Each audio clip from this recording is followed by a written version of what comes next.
Well, good morning. It's a bit earlier than usual for me. I was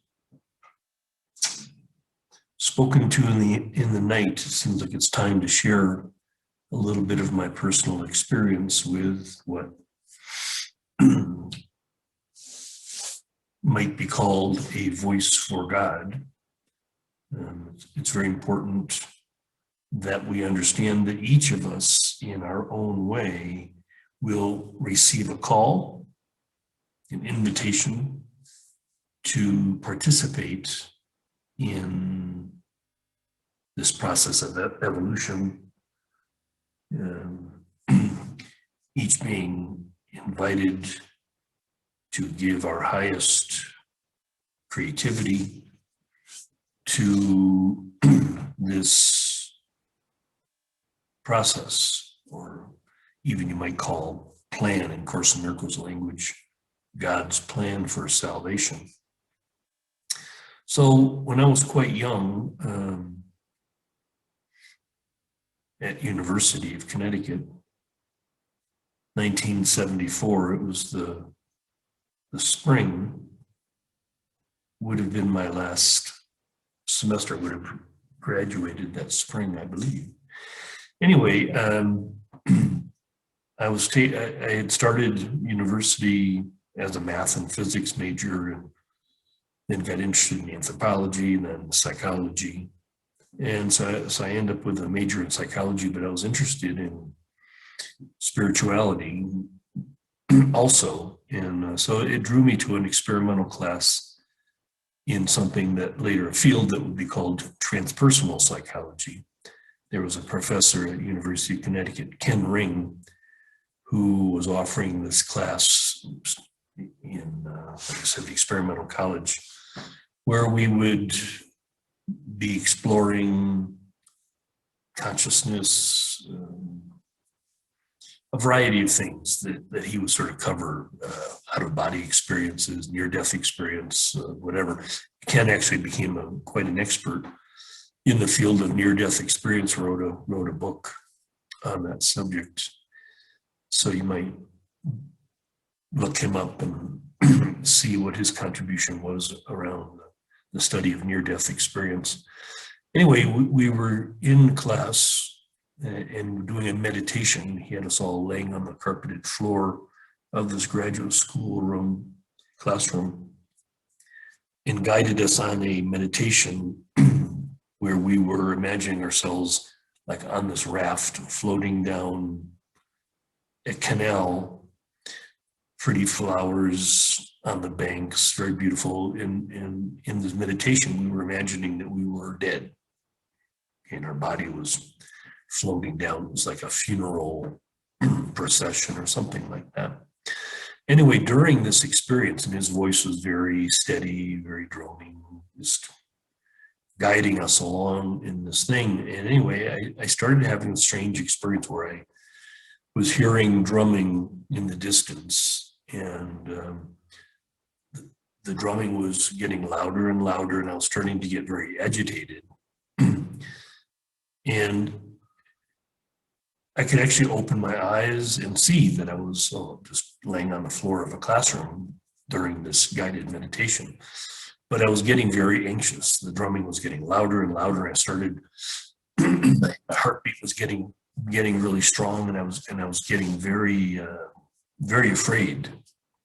And like I said, even though I could open my eyes, it didn't break this trance or whatever that I was in. Anyway, as I said, the drumming got louder and louder, and I was feeling this tremendous claustrophobia. And in fact, I could feel this pressure on my face, like pushing my nose, more or less crushing my head. And it was very difficult to breathe, and I was extremely anxious. And then all of a sudden, everything became light, and I felt the sense of peace, and the drumming stopped. And I think I remember like imagining like this field of flowers, and everything was beautiful.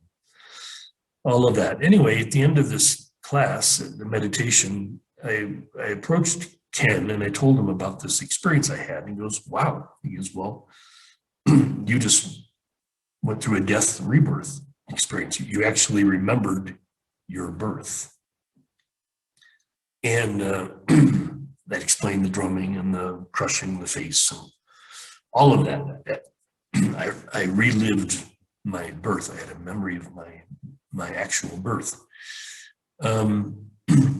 He went on with me to do some Reichian therapy, and very, very interesting man. He was definitely my first mentor, the first influence, and he was the one that eventually would point me toward this graduate school in California. But in the point of the story, so this happened, and it was just an event that happened. At the time, like I said, I was a psychology major. I was getting near to my graduation. I was engaged to this lovely young woman, Janet, from New York City, and we had already been through a lot in close to 2 years together. And we had went through a very formal engagement. Her family was very Italian, and they consider the engagement bigger than the wedding. You get all the big gifts and all that for your engagement. Anyway, it was very strange. One night, I was studying actually for a statistics exam. It was very quiet, just like it is now. Everybody else was sleeping. I was in the dorm cafeteria studying, and all of a sudden I hear this voice, as clear as day, saying to me that I'm to break my engagement with Janet, quit the university, get rid of any of my belongings that weren't absolutely necessary. I was to get in my car and head west.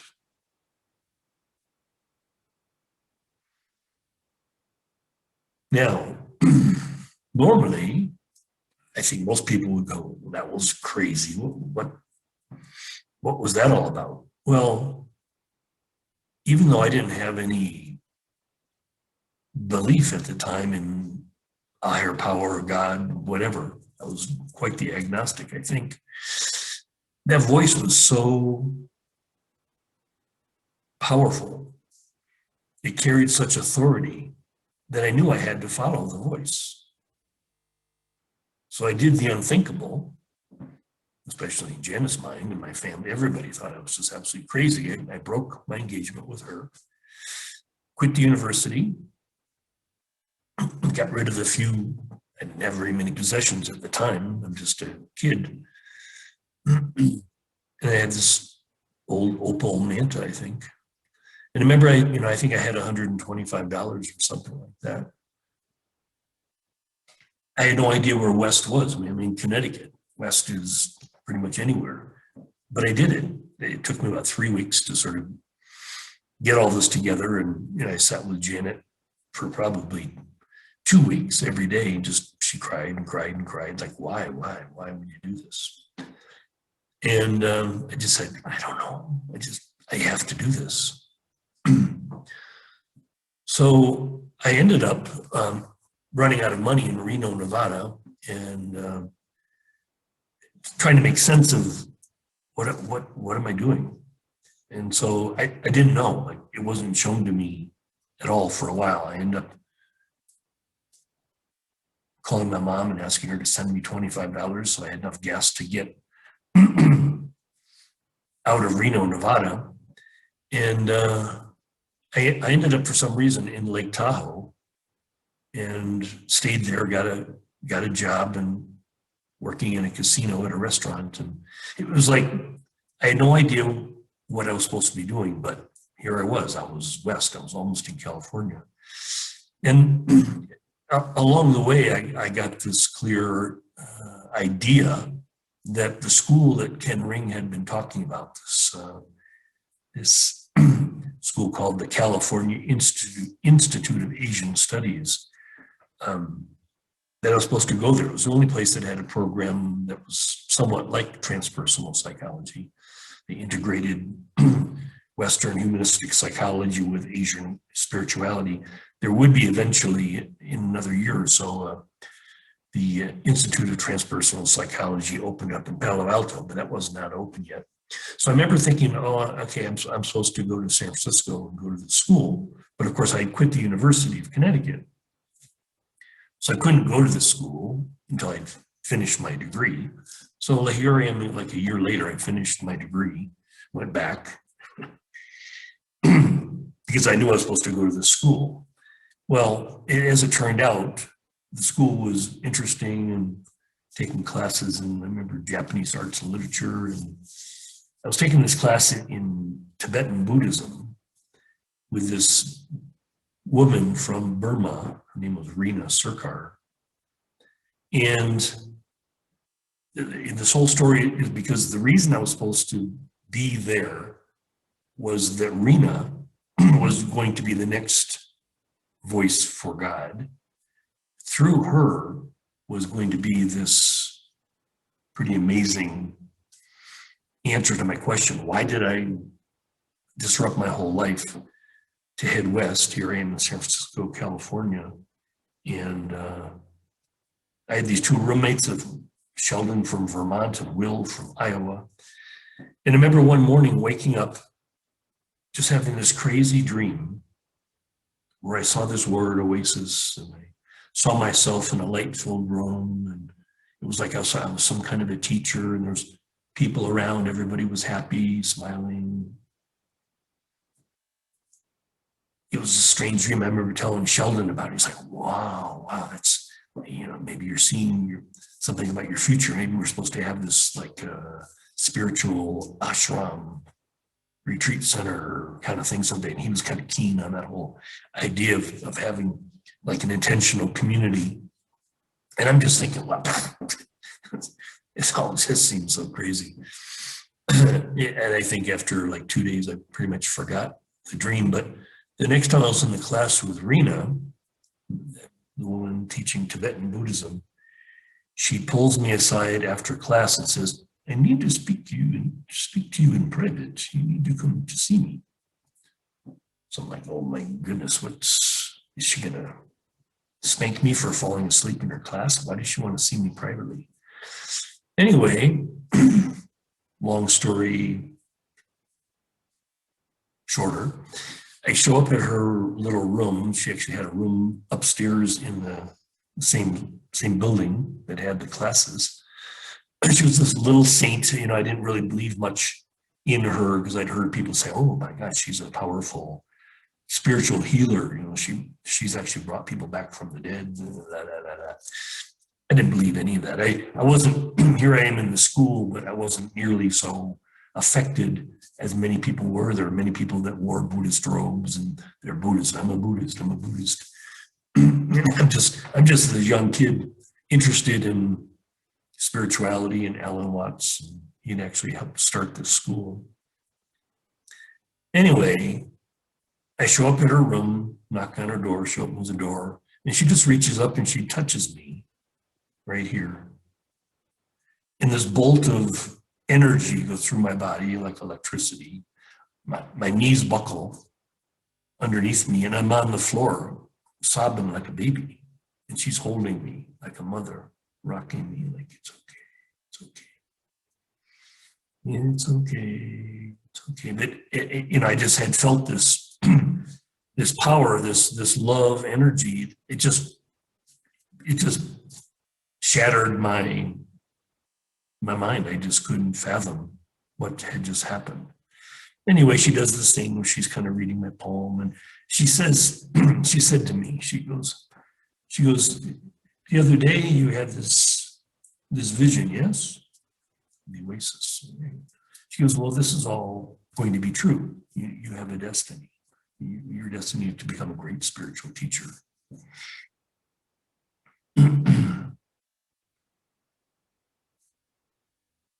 This just to me is impossible. I just can't fathom this at all.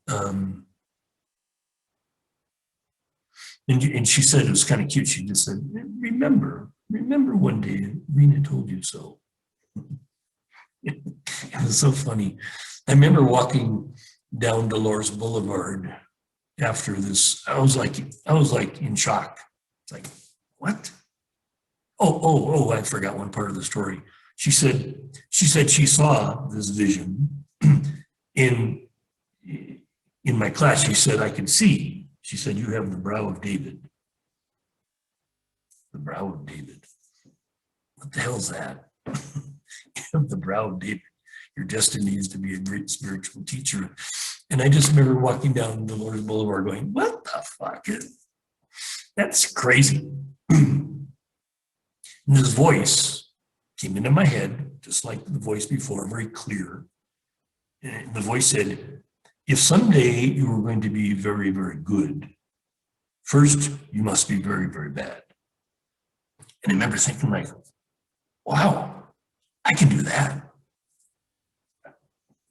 The idea of being very bad was easy for me to fathom being some great spiritual teacher. That was crazy. That was impossible. So,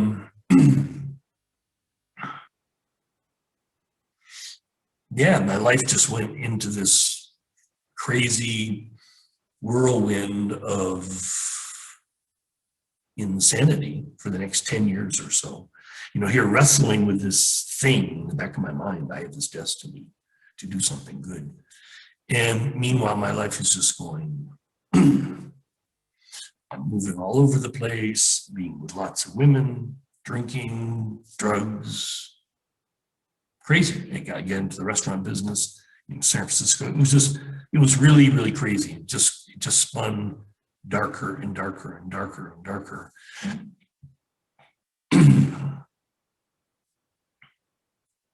Yeah, it was a crazy 10 years. I remember at one point, this fellow pulled me aside in Boulder, Colorado, where I was living for a while. And he said to me, you know, you shared with me about your dad just being an alcoholic, a jerk, he goes, it seems to me you're becoming just like him. And I remember thinking like,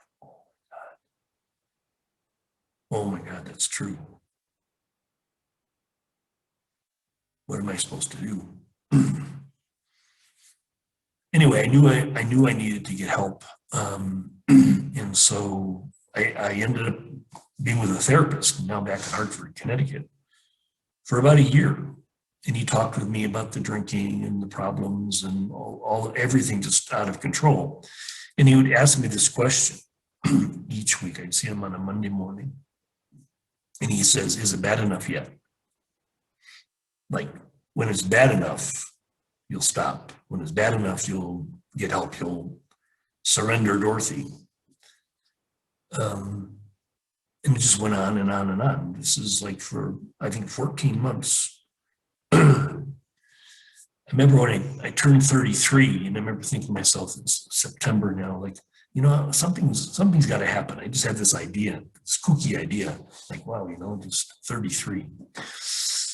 I think something is going to happen soon enough.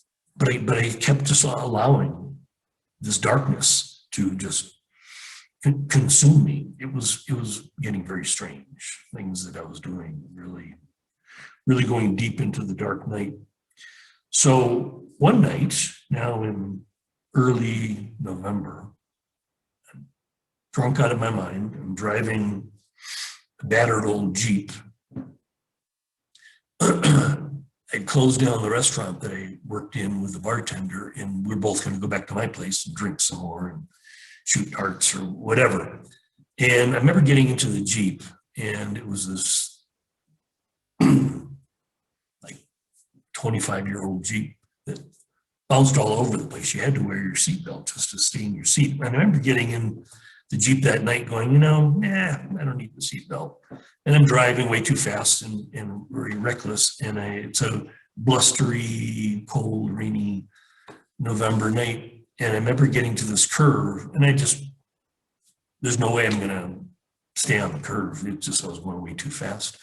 The Jeep crashed. It hit the curb, went into the air. It actually hit a telephone pole and snapped the telephone pole and ended up landing on top of a bunch of cars in a car dealership lot. And the accident was so violent I'm inside the Jeep without a seatbelt, so my body's being thrown all over the place. But I feel this amazing embrace.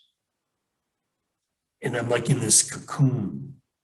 And the feeling I have is that I can't be hurt. The Jeep is being destroyed, but my body is being protected. I can't be hurt. Just I'm in this loving embrace.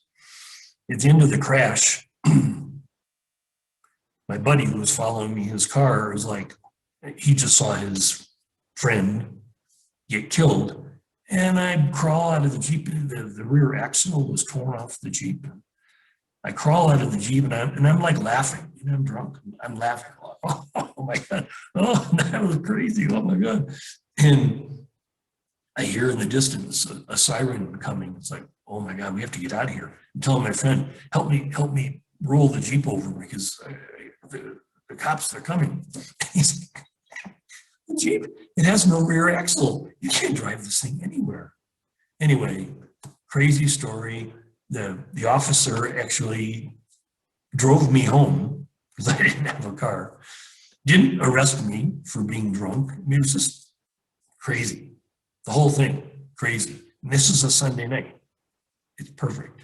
Next morning, I'm sitting with my therapist. And many times he would ask me this question, and he often would maybe put a hand on my knee, like, is it bad enough yet? And this morning, he did that. He touched my knee and he said, because I told him about what happened the night before, he goes, is it bad enough yet?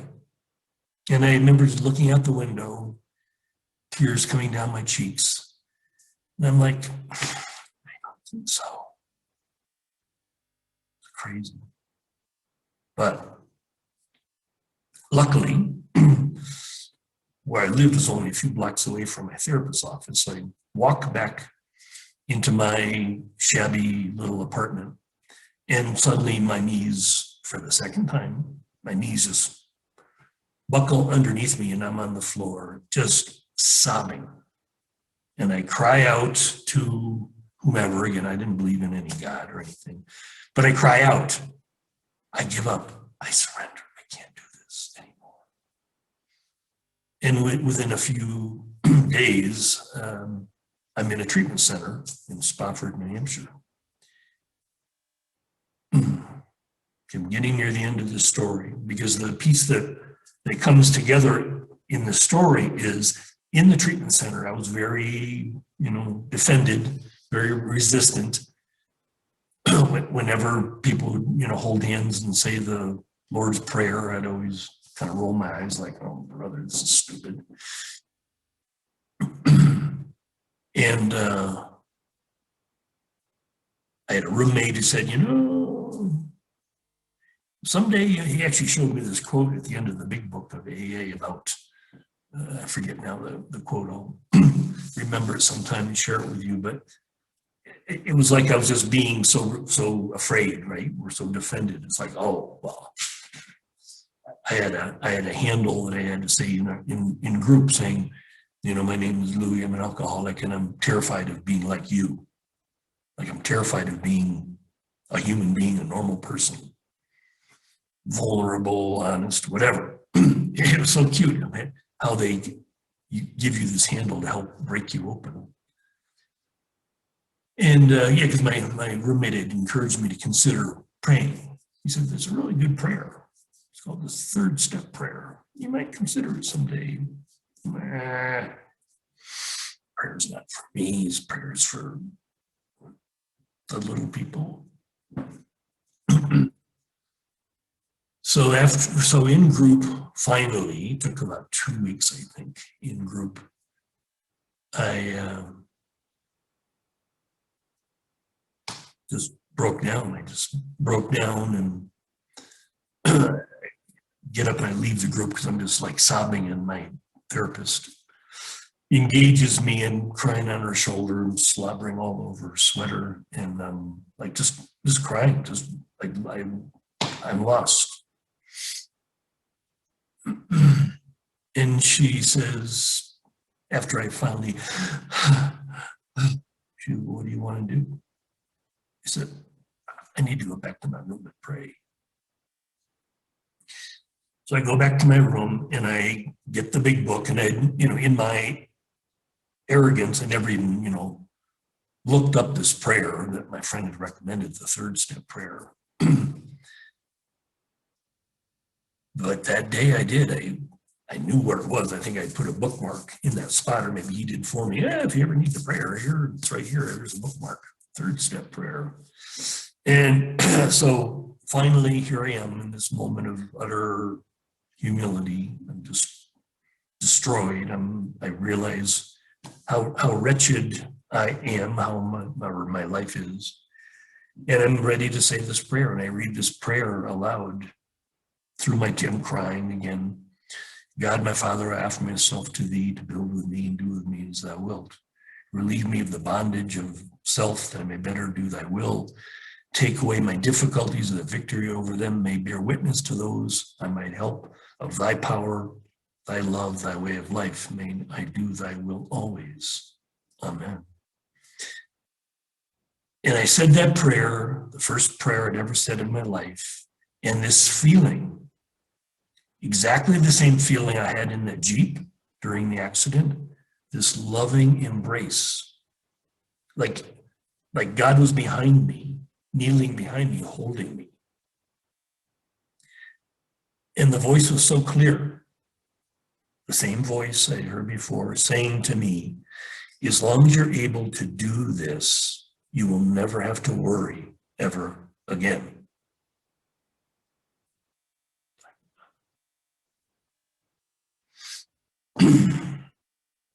So that process that took about 12 years brought me to this place where I was suddenly open to this relationship with this voice that had engaged me several times, a few times directly, and one time via Rena Surkar,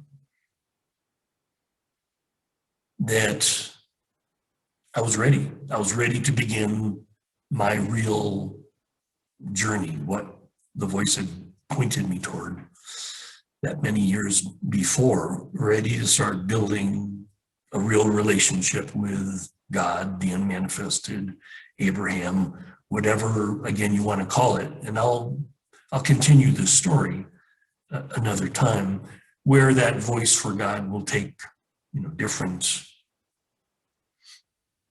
aspects. So I would say that I went through a period where I was sort of like a born again Christian. I believed in this Father God who loved me so much. And then via my work with the Course in Miracles, it became more about Jesus, and then more about the Holy Spirit. And then eventually I would come to realize that this is actually my own higher self, or the universal consciousness that we all have access to. It's not a extant being. It's not a thing, certainly not a father. It's not a being, but it's real. It's the energy is real. The energy that is this voice for God is very real. The unmanifested is real, and it will call us. And again, I accept now that whenever we hear voices or whatever, it's always a type of hallucination. The way we hear it, the way we understand it, the way we receive it. But it doesn't matter. It doesn't mean that it's not real. It's just the way that we are understanding it or receiving it. Because, a Muslim would receive it in a different way than a Christian, a Buddhist, a Taoist, or whatever. They'll put different things around it. There'll be angels associated with it, or whatever. Again, the people that channel, Seth and Emmanuel and Ramtha and all that, they'll manufacture this image that makes sense to them somehow. And always, eventually you realize, well, that's just like a splinter of the whole. It's just my way of engaging, my way of dialogue, my way of interpreting. But it doesn't mean that it's not real. Okay, so I wouldn't say today any more than 50 years ago that I believe in God, but I know God. I know God. I know the experience of God and how real that is, and how you can talk more about this idea of God's will. I'm comfortable with that term. God's will for me would be the same thing as evolution. Evolution has an invitation for me to participate. And so the languaging doesn't matter anymore. I can use any language, and I can see again, it's been a long journey, in that crazy vision that seems so impossible is very real. It's very ordinary. It's not a big deal. And the fact that I made it into a big deal made it take several decades for it to come to the point of, oh, it's not a big deal. It's not a big deal. It's simply the result of answering the call that I was willing to ruin my life at the age of 22 to follow this crazy voice. And here I am, close to 50 years later, sitting here with you. Thank you for listening.